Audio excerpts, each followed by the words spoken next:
welcome back to Pink's Kitchen. Today let's check out how to make Ragi Ginger Tea. Very easy to make with a very few ingredients. So let's quickly check out the ingredients and get started. Heat a saucepan. Into this add 2 cups of water.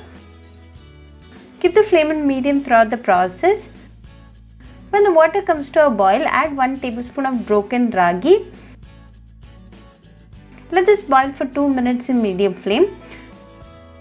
Ragi or finger millet has a lot of benefits such as it's rich in protein, natural weight loss agent, prevents your skin from aging, good for your hair, has loads of calcium, keeps you relaxed and prevents from colon cancer. After 2 minutes the water is nicely boiling. To this add 1 piece of crushed ginger.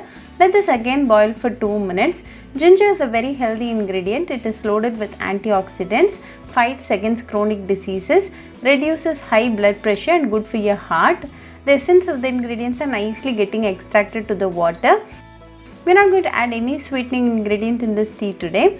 If you want, you can add half teaspoon of palm sugar candy, but this Ragi Ginger Tea is going to taste good even without any sweetening ingredient. It's been 2 minutes now and the flavors of the ginger and the ragi has come together very well. Now off the flame and finally add a teaspoon of lemon juice.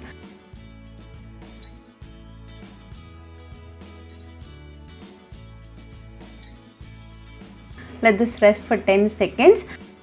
After 10 seconds, strain the Ragi Ginger Tea and serve it nice and hot. You can drink this in empty stomach in the morning for best results. Very easy to make and a very healthy drink. This drink a day boosts your immunity. So do try this Ragi Ginger Tea recipe at your home and write back to me your feedback. I'll meet you all with another interesting recipe. Until then, bye friends.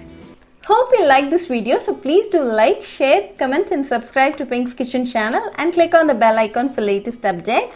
If you wish to check out our recipes in Tamil, you can visit Pink's Kitchen Tamil channel. I'll be giving the channel link in the description box. Happy cooking and thanks for watching this video. I'll meet you all with another interesting recipe. Until then, bye friends.